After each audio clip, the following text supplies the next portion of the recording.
करके प्यारे। देखो किसी कवि ने लिखा है, समय को जिसने नहीं समझा,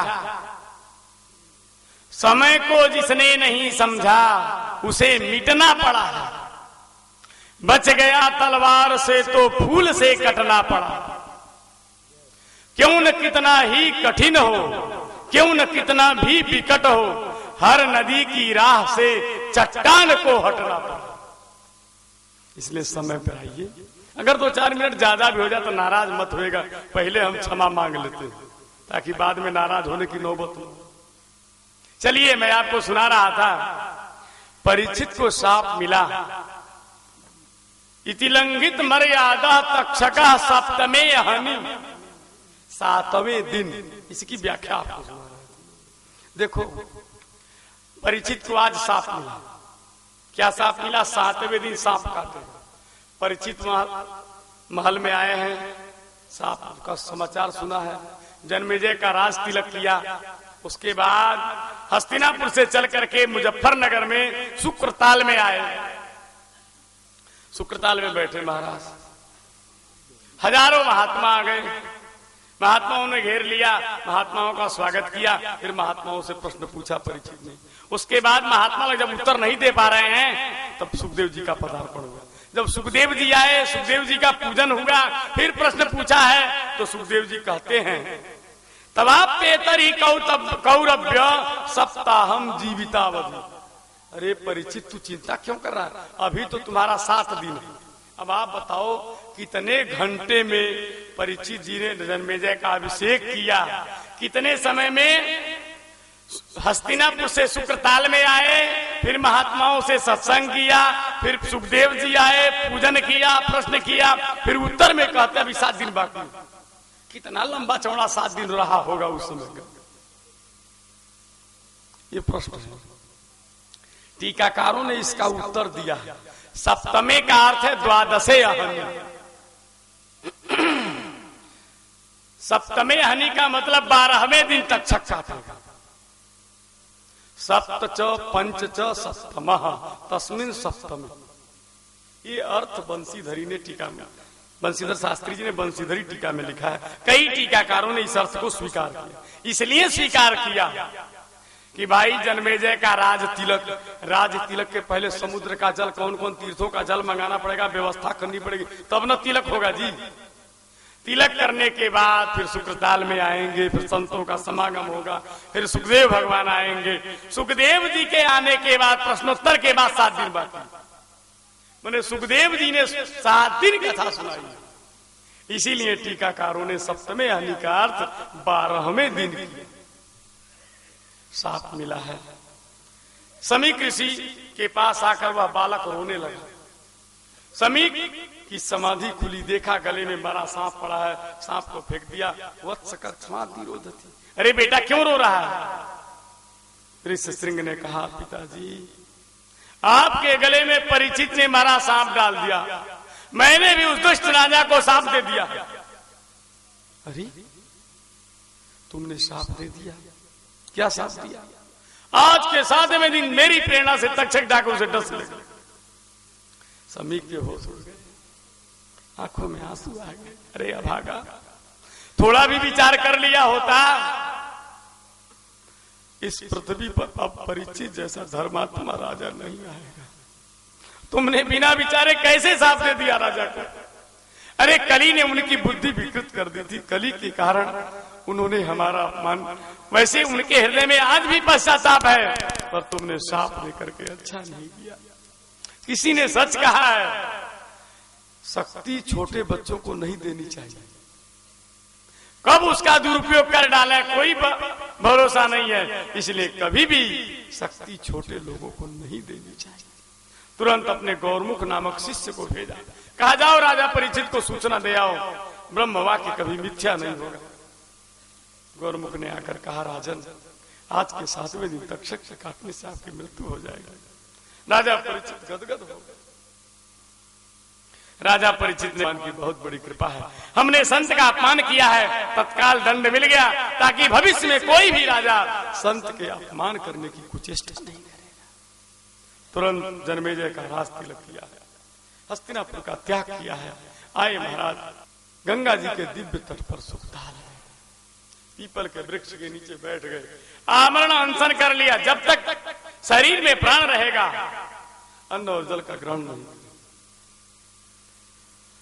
तत्रोपजगमुर्भुवनम पुनाना महानुभावा मुनयः सशिष्या। जैसे ही महाराज सूचना मिली, परीक्षित को साफ मिला है, बड़े बड़े महात्माओं का दर्शन किया। परीक्षित जी ने महात्माओं का पूजन किया और कहने लगे, कौन कहता है साफ मिला है मुझे? अरे महात्मा, ब्राह्मण देवता ने साफ नहीं आशीर्वाद दिया है, तभी तो इतने दिव्य दिव्य महात्माओं के दर्शन हो रहे हैं। महात्माओं से प्रश्न पूछा है, महात्माओं अब आप कृपा करके बताओ, म्रियमाण मनुष्य को क्या करना चाहिए? अगर डॉक्टर जवाब दे दिया, देखो भैया अब ब्लड कैंसर हो गया है, अब हमारे बस की बात नहीं। डॉक्टर ने जवाब दे दिया, अब मरने के कगार पर पड़े हैं, केवल मृत्यु गिन रहे, कब आ जाए मृत्यु। ऐसे व्यक्ति को क्या करना चाहिए? अब महात्मा लोग अपना अपना, भाई मुंडे मुंडे मतिर भिन्ना कुंडे कुंडे नवम पया। अब जितने महात्मा उतना रास्ता बता रहे हैं। कोई कह रहा यज्ञ करो, कोई कह रहा मृत्युंजय जाप कराओ, कोई कह रहा कुछ करो। अब परीक्षित जी असमंजस में पड़ गए, क्या करें? ठाकुर से नहीं रहा गया, हमारे गोविंद ही सुखदेव बन करके महात्माओं के सभा में प्रकट हो गए। तत्राभवद भगवान व्यास पुत्रो यदि छया गामटमानो नपेक्ष अलक्षलिंगो निजलाभ तुष्टो मृतश्च बालैरवधूत वेश। बोले सुखदेव जी महाराज की जय। महात्मा लोग आपस में तर्क वितर्क कर रहे थे, उसी समय सुखदेव भगवान प्रकट हो गए। परीक्षित जी ने सुखदेव जी का पूजन किया है। आइए परीक्षित जी सुखदेव जी का पूजन करें और सुखदेव जी की आरती करें। उसके बाद हर की कथा सुनाने वाले गोविंद, कथा सुनाने वाले तुमको लाखों प्रणाम, तुमको लाखों प्रणाम। हर की कथा सुनाने वाले गोविंद, कथा सुनाने वाले तुमको लाखों प्रणाम, तुमको लाखों प्रणाम, तुमको लाखों प्रणाम, तुमको लाखों प्रणाम, तुमको लाखों प्रणाम।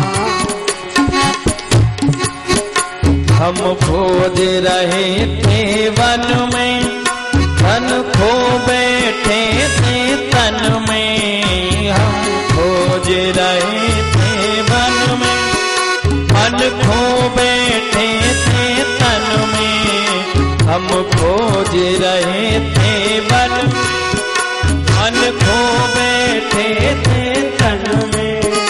ओ राह बताने वाले तुमको लाखों प्रणाम, तुमको लाखों प्रणाम। हर की कथा सुनाने वाले गोविंद, कथा सुनाने वाले तुमको लाखों प्रणाम, तुमको लाखों प्रणाम।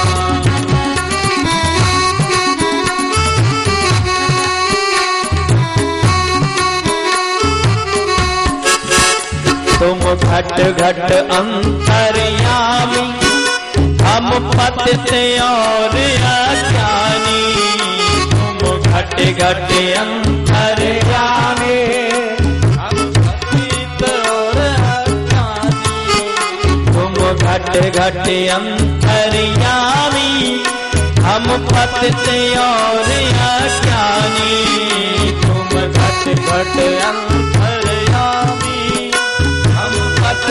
और अज्ञानी। ओ अमृत लुटाने वाले तुमको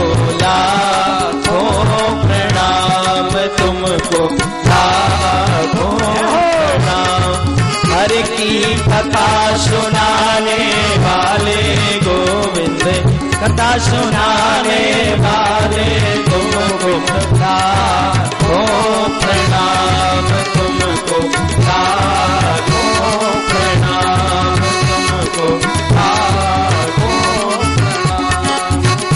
हम पार तेरा क्या पावे, बस शीस झुकाए जावे।